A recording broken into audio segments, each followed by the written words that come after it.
It happened in front of everyone, the interns, the engineers, even the cleaning staff who stopped by to refill the vending machine. Chase stood there like a talk show host, pointer in hand, flashing that practiced grin. And right behind him on the giant screen was her server rack, the one Madeline Rhodes had built line by line, screw by screw over 8 long years. "See this antique?" he said, laughing. "That's our very own budget black hole. Costs more to power than it's worth." Laughter echoed, some polite, some cruel. No one dared look her way. Madeline didn't flinch. She sat in the second row, notebook closed, coffee cooling in her hands. That machine wasn't just wires and code. It was the quiet heartbeat of a system Chase didn't even try to understand. And now he was making a show out of it, a joke. She wasn't just watching a machine get humiliated, she was watching herself get erased. They called it optimization, but really, it was ignorance in a suit and tie.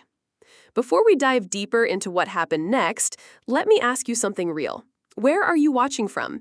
And more importantly, have you ever watched someone tear down something you built just because they couldn't understand it? Leave a comment if that hits home. You're not alone, and your story might help someone feel seen. Most people saw an old server rack, gray panels, dusty wires, humming like a relic from a forgotten decade. But to Madeline Rhodes, it was more than that. It was memory, precision, survival. Back when Helix Bay was just a cramped loft above a bike shop in Denver, Madeline spent her weekends soldering pieces together by hand. She didn't have a team back then. No budget, no cloud infrastructure, no pre-approved vendors. Just instinct, caffeine, and an old folding chair she sometimes slept in. She built the first transaction validator in a basement. No one told her how, so she made it from scratch. It wasn't pretty, but it worked. And when the company's growth exploded years later, that same ugly little rack, as one exec once called it, was still silently handling thousands of payments per second, faster and more accurate than any overpriced cloud API they'd tried to replace it with. The newer engineers didn't know what it did. The managers didn't bother asking. But Madeline knew.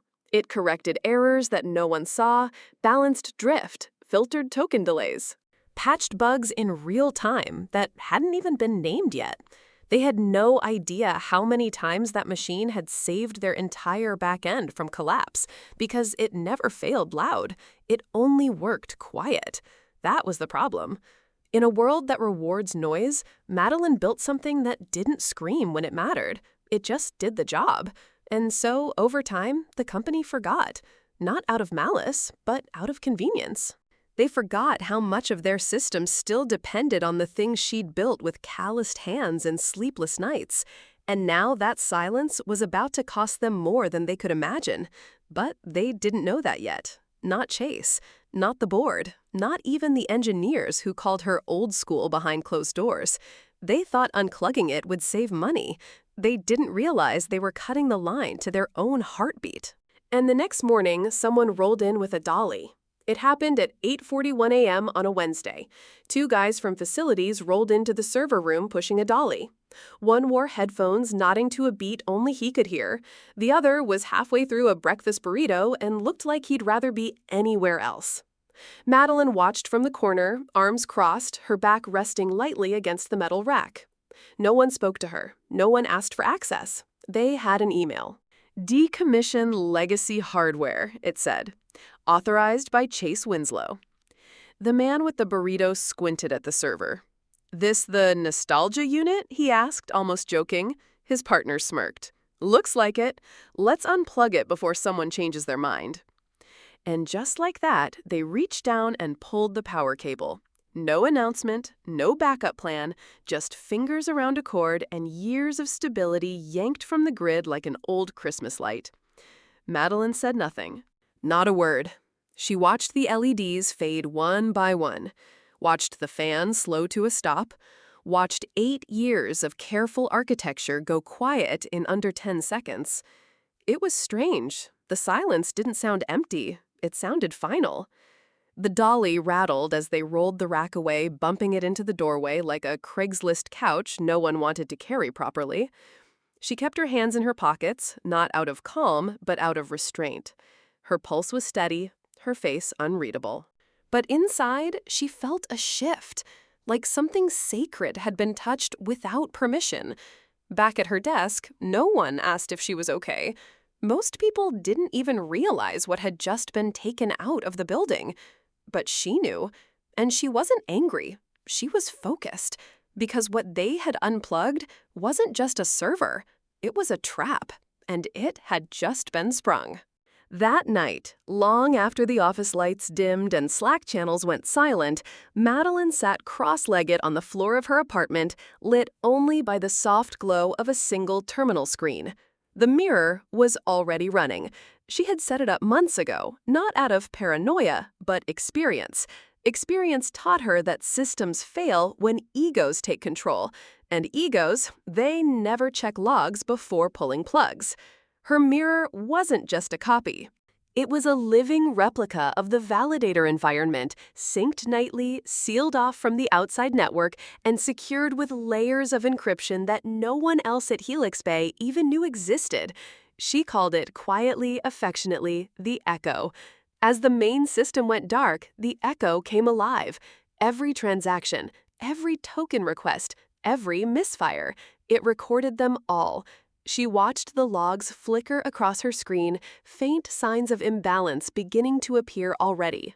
Nothing catastrophic yet, just small anomalies stacking in patterns she knew too well, the kind that grew silently, line by line, until something cracked. Madeline didn't smile. She didn't gloat. She just adjusted the pillow beneath her and leaned closer to the screen, eyes calm, fingers still. This wasn't revenge, not yet. This was monitoring, documentation, insurance.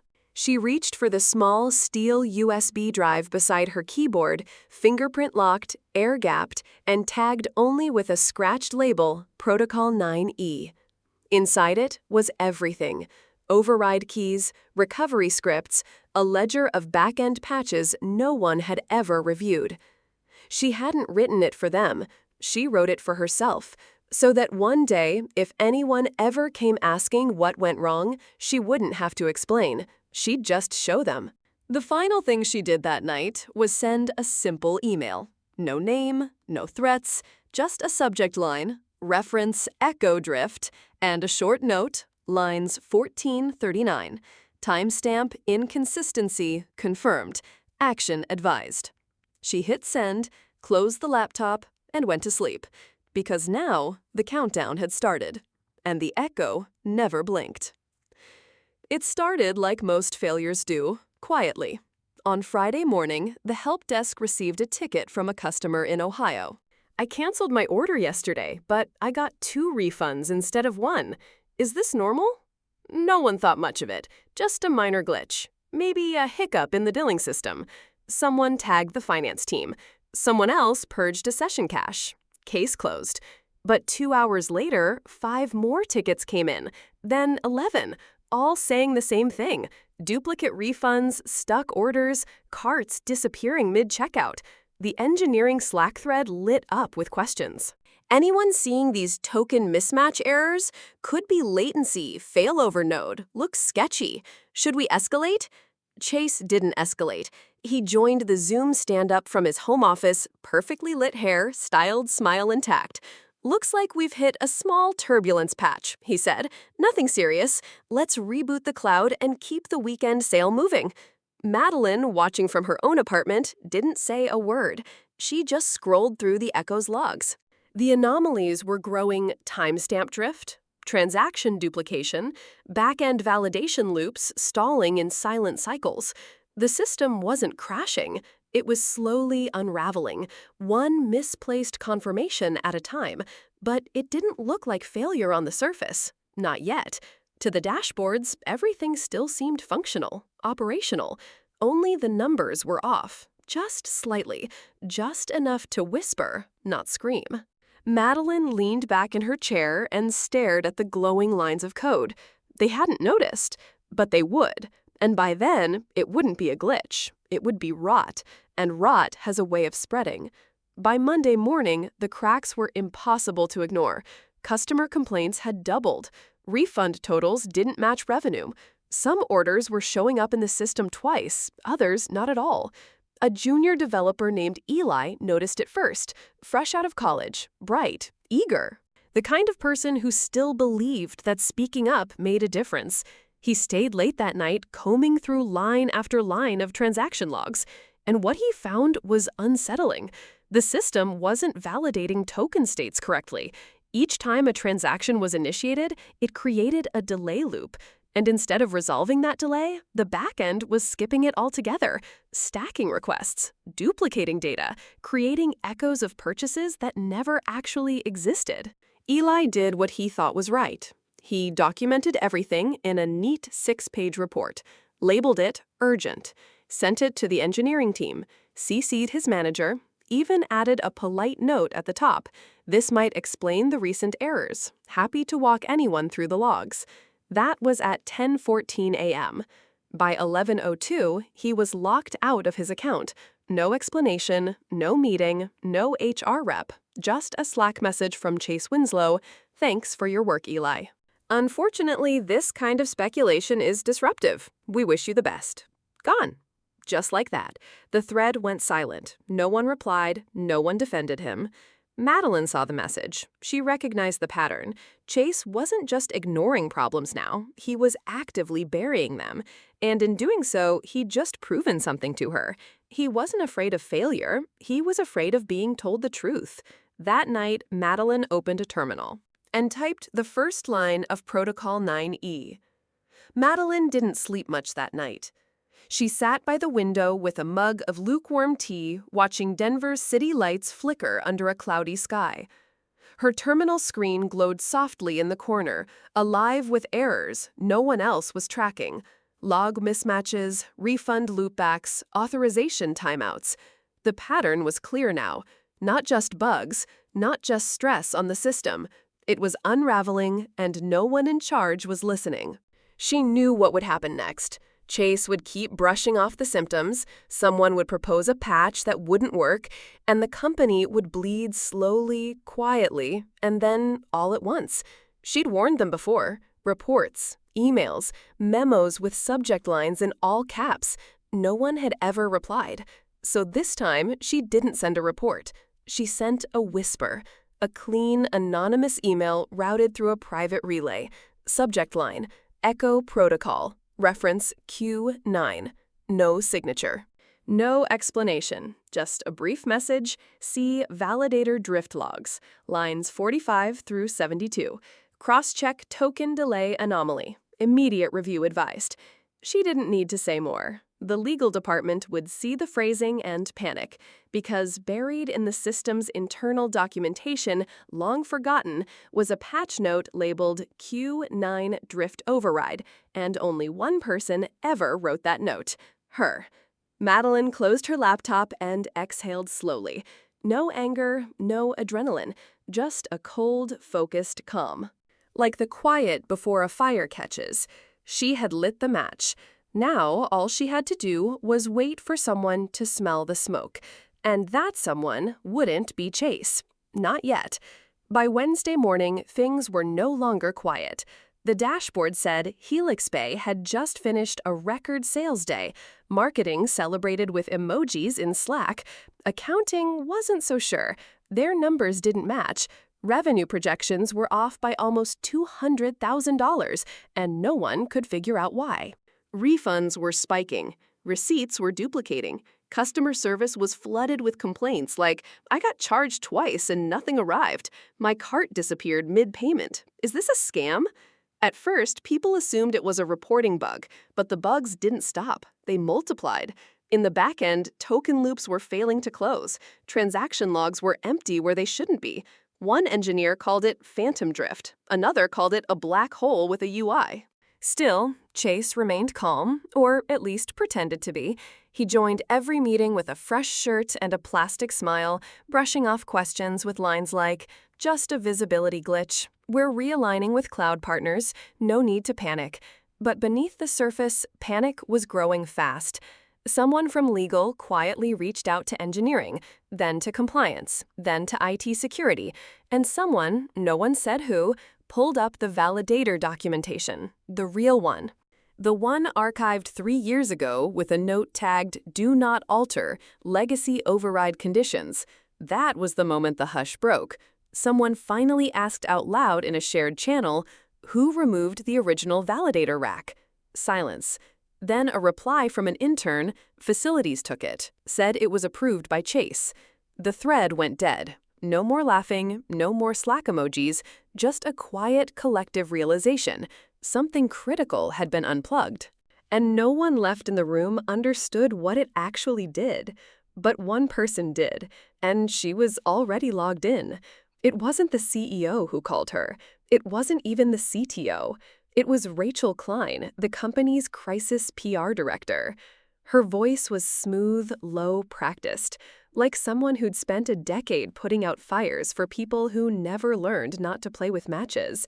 She left a voicemail. No emotion, no urgency, just a simple invitation. "Hi, Madeline. We'd like to explore a short-term advisory engagement, strictly confidential. Timing is sensitive. Call me back."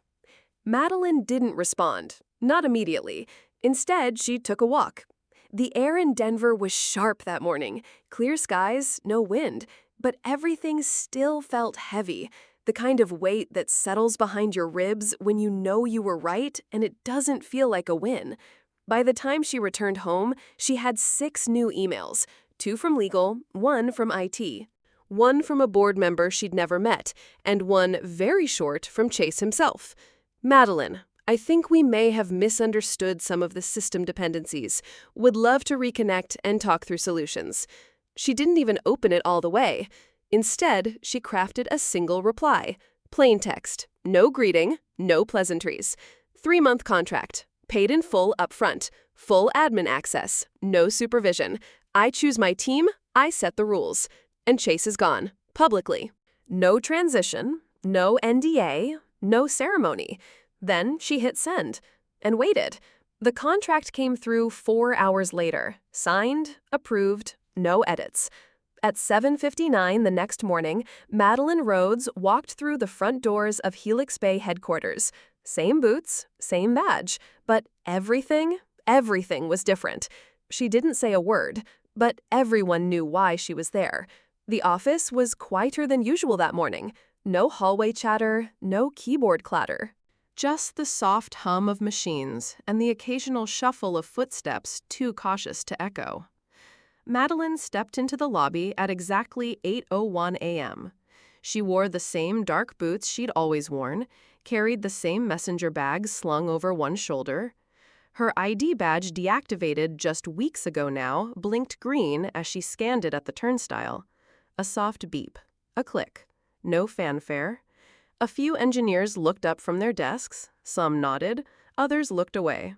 One whispered, "She's back." Like it wasn't quite real.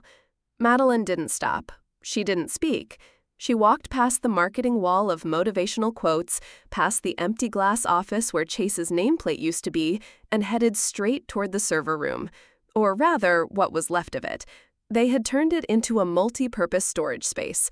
Folding chairs, old routers, random boxes stacked like forgotten thoughts. But in the corner, behind a sheet of plastic and a tangle of mislabeled cables, stood her old rack. Unplugged, unloved, but intact. She knelt beside it and reached behind the panel, fingers moving like muscle memory. Found the power cord, slid it back into place. The fans spun up slowly, one by one. Lights blinked in sequence. The validator was awake. No announcement, no system-wide alert. No applause. Just the steady hum of something that never should have been silenced in the first place. She logged in from a nearby terminal, ran a sync check, all green, drift corrected, queue stabilized, no errors. The system didn't just come back online, it obeyed. Madeline stood up, dusted off her hands, and left the room without looking back. Upstairs, someone refreshed the revenue dashboard. What they saw stopped them cold. By noon, the building buzzed with attention that had nothing to do with productivity. People weren't talking, they were listening, watching, whispering in Slack threads that filled, then vanished. The sales dashboard was alive again, fully synced, completely stable. Refund queues dropped to 0. Orders cleared in seconds. No delays, no drift. It was like flipping a switch and waking up from a bad dream.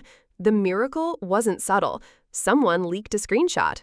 The dashboard refresh time matched the exact minute Madeline had plugged the server back in. Someone else made a meme, Chase's face photoshopped onto a toaster, captioned, "Streamlined this." It spread fast. Then came the internal email, short, cold, final. Effective immediately, Chase Winslow is no longer with the company. We thank him for his contributions and wish him well in future endeavors. There was no Zoom farewell, no goodbye cupcakes in the break room. Just a blank calendar and a name removed from every channel. His office sat dark blinds drawn, a half-empty protein shake sweating on the desk. Someone had scribbled a sticky note and left it on his monitor. Plug it back. Madeline passed it that afternoon on her way to the back-end operations meeting. She didn't stop, didn't touch it. She didn't need to. People were already looking at her differently. Not with fear, but with something quieter. Something like respect. And for the first time in a long while, she wasn't invisible. That night, when she opened her laptop at home, the echo logs were still clean, stable, balanced. But in her inbox was something unexpected. A message from someone she hadn't heard from in years. Subject, "Are you the one who saved us?" That Friday evening, long after the building had emptied out, Madeline sat alone in server room B. The lights were low. The hum of the validator filled the silence like an old song only she remembered. No meetings, no Slack pings, no one knocking on the door. She didn't come back for applause. She didn't even tell anyone she was staying late. She just wanted to sit with it one last time. The machine she built. The system no one else understood. The thing they mocked until they needed it. She sipped her coffee, now lukewarm as always, and watched the logs scroll across the screen in perfect rhythm. No errors, no warnings, just order. Upstairs people were celebrating quietly. Revenue had recovered, clients were returning. The board had moved on like they always do, planning new campaigns, new hires, new goals. But down here in the server room, the truth still lived.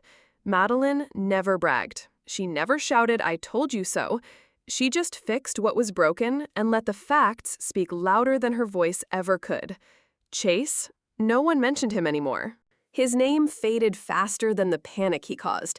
And Madeline, she didn't want a new title, didn't want to lead digital transformation or sit in glass-walled offices. She wanted her code, her system, her silence. Because sometimes justice isn't loud. Sometimes it's just quiet things working the way they're meant to, because someone cared enough to build them right. The lesson, not everything old is outdated, not everything silent is weak. And not every fight needs to be loud to matter. You just have to decide, are you building for attention or are you building to last? What about you? Have you ever been overlooked until everything depended on you? Let me know. Someone out there might need your story.